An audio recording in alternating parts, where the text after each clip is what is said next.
নমস্কার সবাইকে। সবাই কেমন আছেন? আশা করি সবাই অনেক ভালো আছেন। আমিও আপনাদের দোয়া আশীর্বাদে ভালো আছি।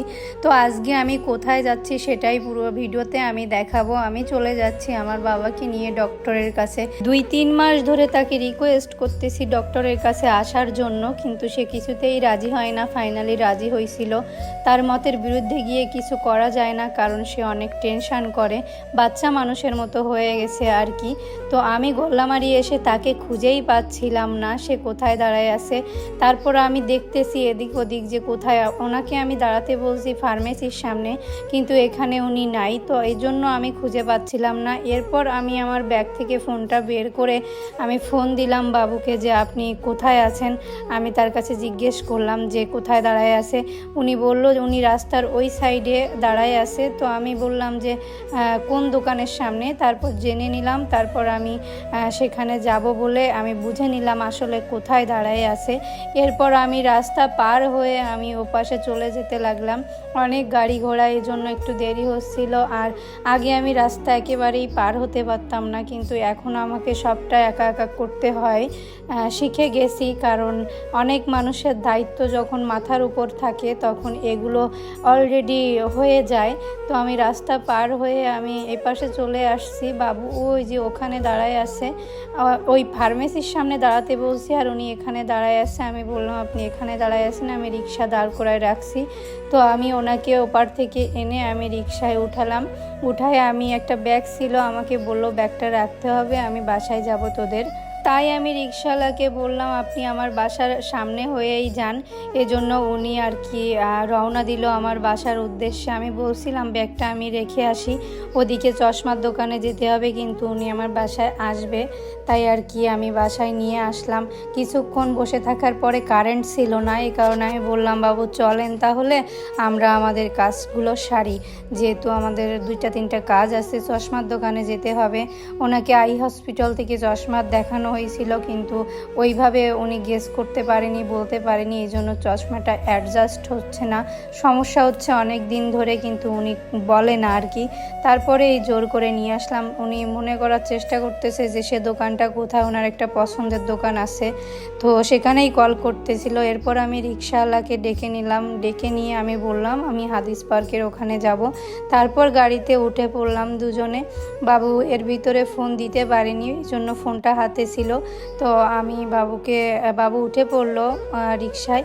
এরপরেও চেষ্টা করতেছিল যে ফোন দেওয়ার, দেখতেই পাবেন। তো এক পর্যায়ে উনি রিক্সায় বসে আর পারলো না, আমরা দুইজন চলে গেলাম। আমি বললাম কোথায় এটা, তো বললো যে হাদিস পার্কের ওখানে আছে। আমি চলেন আগে যাই, তারপরে দেখবানি। এরপরে দেখতে দেখতে আমরা চলে আসি। ওটা হচ্ছে আমার একটা পিসির জামাইয়ের দোকান বলতে গেলে, আমার বাবার ধর্মীয় বোন আর কি। তো বাবু রিক্সা ভাড়াটা দিয়ে আমরা দোকানের সামনে চলে আসছি। বাবু তখন চিনতে পারছে, তারপরেও আমারে বলতেছিল যে একটা কল দিয়ে নিতে। তো আমি ভাবলাম যে আগে রিক্সা ভাড়া দিয়ে আসুক, কিন্তু আমি কল দিলাম। তারপরে দেখলাম যে না, এই যে চিনতে পারছে। তারপরও আমাকে বলতেছিল ফোনটা বের করে যে তুই আরেকবার কল করে নে। দেখেন ফোনটা বের করতেছে। আমি বললাম লাগবে না, চলেন সামনেই তো। আমরা চিনে দোকানে চলে আসছি। অনেক দিন ধরে এই দোকানে আসবে বলতেছিল, আসা হয় না। এরপর ঠিক ডক্টররা যেরকম বলে নেয় যে আপনি দেখতে পাচ্ছেন কি না, যেগুলো দিয়ে দেখে আর কি, ওগুলো দিয়ে দেখেই বাবুর চোখটা মানে পাওয়ারটা একটু কমে গেছিলো। বাবু ঝাপসা দেখতেছিল, ক্লিয়ার দেখতে পাচ্ছিল না, যার কারণে দোকানে আসা, পাওয়ারটা একটু ঠিক করার জন্য। এইটুকুর জন্য আর আই হসপিটালে আমি তাকে নিয়ে যাইনি। ভাবলাম ওনার মনে যখন চাইছে তখন ওখানেই নিয়ে যাই। এখানে আসার জন্য অনেক দিন ধরেই উনি বলতেছিল, তাই লাস্ট অবধি আমি মনে করলাম না যে উনি যেখানে যেতে চাচ্ছে সেখানে নিয়ে যাই। আমরা ফ্রেম চয়েস করে আমরা অর্ডার কনফার্ম করে আমি বাবুকে দেখাচ্ছিল আর কি যে কোনটা তার পছন্দ বা কী। তো 2টা আমরা অর্ডার করছিলাম। ওনারা বলছিল যে দিতে পারবে না আজকে, লেট হবে। তো তো একটু লেট হওয়ারই কথা, যেহেতু হচ্ছে কাটতে হবে বা পাওয়ার সেট করতে হবে, সব সময় সবটা থাকে না আর কি। তো আমারে বলছিল 2 দিন টাইম নেবে। তো বাবুকে আমি বলছিলাম আচ্ছা তাহলে আমি তো এখানে আসি, আপনি অর্ডার করে চলে যান, আমি হচ্ছে নিয়ে তারপর আগায় দিয়ে আসবানি। এই বলে আমরা ওখানের কাজ শেষ করে বেরিয়ে চলে আসলাম। এবার আমার একটা ইমার্জেন্সি কাজ পড়ে যায়, আমাকে বাসায় আসতেই হবে। বাবুকে নিয়ে আমি প্রিন্স হসপিটালে বসিয়ে রেখে আমি কাজটা সেরে আবার চলে যাব। লিফটে উঠে পড়লাম, তখন বাজে প্রায় 12টা বাজেনি তখনও। তো লোকজনের ভিড় খুবই কম ছিল, কেউ আইসে পারছিল না। তারপরও আমি মনে করলাম এখানে রেখে আমি আমার কাজটা সেরে আসি। এই ভেবে আমি লিফটে উঠায়ে নিয়ে তারে হচ্ছে উপরে নিয়ে গেলাম।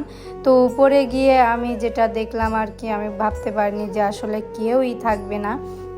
তো আমি উপরে যাওয়ার সঙ্গে সঙ্গে দেখি ওখানে কেউই নাই, সবটা একদম পুরা ফাঁকা। ওখানে যে আয়ারা ছিল ওরা বলতেছিল যে আমি বাবুরে বললাম যে আপনি এখানে বসেন, আমি হচ্ছে লাইট টাইট এসি জ্বালাই দিতে বলতেছি। তো আমি যখনই বলবো তখনই একটা আয়া এসে বলল আচ্ছা একটু বসেন, আমরা সবটা রেডি করে দিচ্ছি, আপনি এখানে নিশ্চিন্তেভাবে বসতে পারেন। তো এই ভেবে আমি ভাবলাম না যাক তাহলে এখানে রেখে যাওয়া যাচ্ছে। আমি সবটা বলে কয়ে তারপরে বাবুরে এইখানে বসায় রাইখে আমি বেরিয়ে আসি। আমি বললাম অল্প একটু সময় বসেন, আমি যাব আর আসবো আর কি। এই বলে বসায় রেখে আমি চলে আসছি আমার ছোট্ট একটা কাজের জন্য। তো আমি ভাবতেছিলাম একা একা বসে কি করবে না করবে, আর এমনিতেই ডক্টরের কাছে এসে বসে থাকতে চায় না। তারপরেও আমি চলে আসলাম, কারণ খুবই ইমার্জেন্সি, আমি এখনই আবার ব্যাক করব। তো সবাই ভালো থাকবেন, সুস্থ থাকবেন, আর অবশ্যই আমার ফ্যামিলির জন্য দোয়া আশীর্বাদ করবেন, আমার বাবার জন্য দোয়া করবেন, কারণ আমার বাবা না থাকলে আমার লাইফটা অনেকটাই শূন্য হয়ে যাবে, যার হাত আমার মাথার উপরে আছে। তো সবাই ভালো থাকবেন, ধন্যবাদ সবাইকে।